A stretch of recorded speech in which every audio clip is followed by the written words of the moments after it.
2 times more.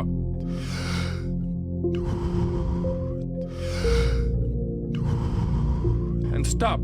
What people read in this book can't hurt me. It's a sad story. It's a horrible story. It's a tragic story. It's a story that made me who I am today. But you have to learn to laugh at yourself too. Once you go through that shit, so there's a lot of parts in there where there's a lot of me against a lot of white people, you know?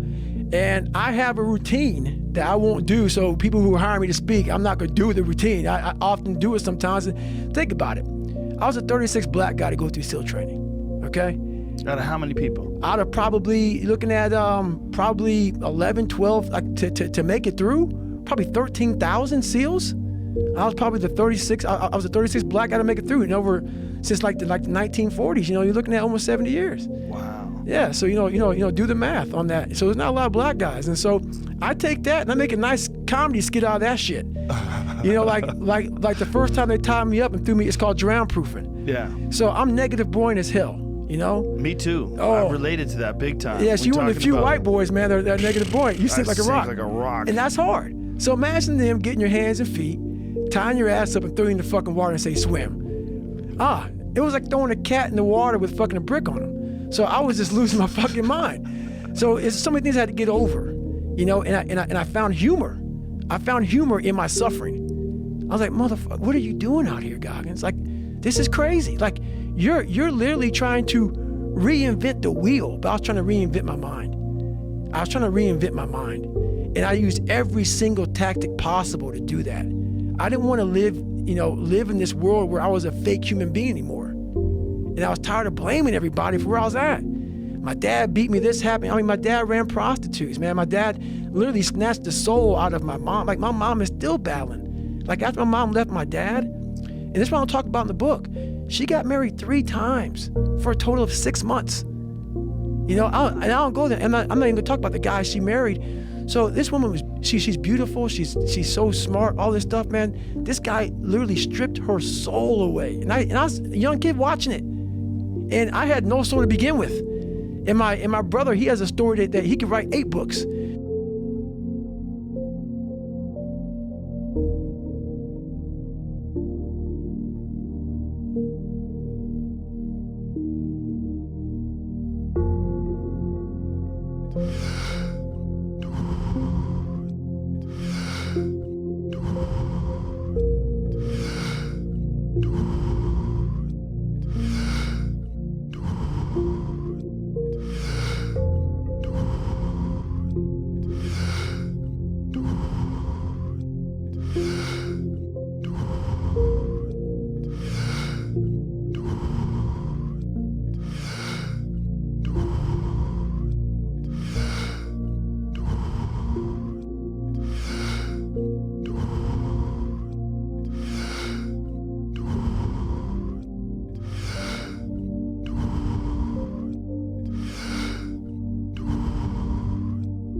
Two times more.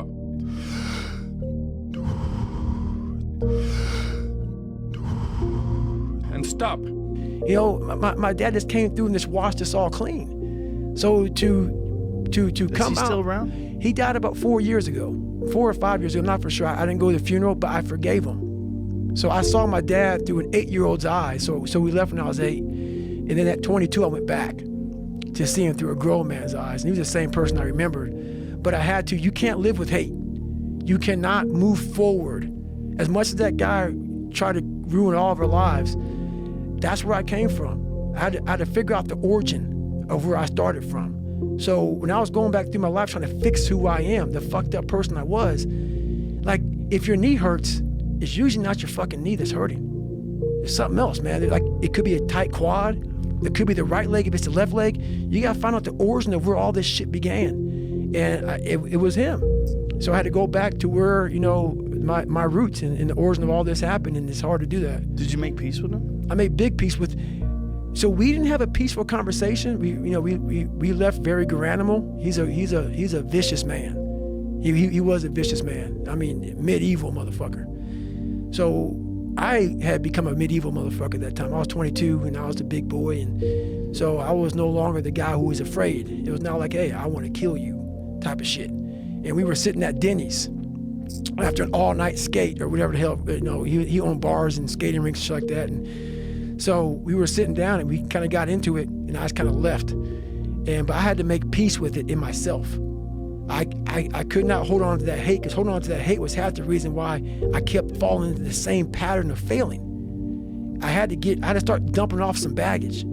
I had to start figuring out me through him, and that's all he was there for. He was the origin. I had to figure him out, figure out why he was so evil to my mom, to me, my brother, and I had to start studying him. Like, a lot of people have situations where someone does something and we all attack that person, like on the media. If someone does something wrong, everybody now is fucking perfect, and we now judge this guy. I don't judge him. I don't judge anybody. What I do is I start studying them.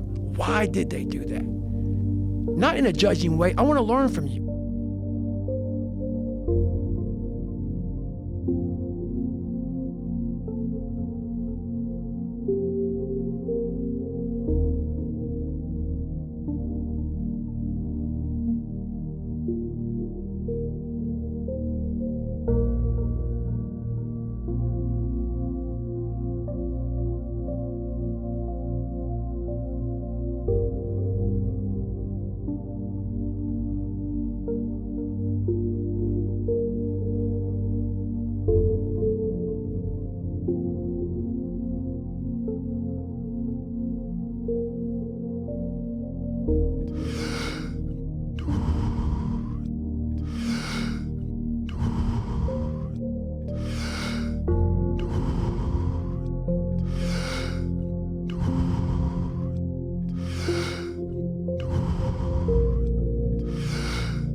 Two times more.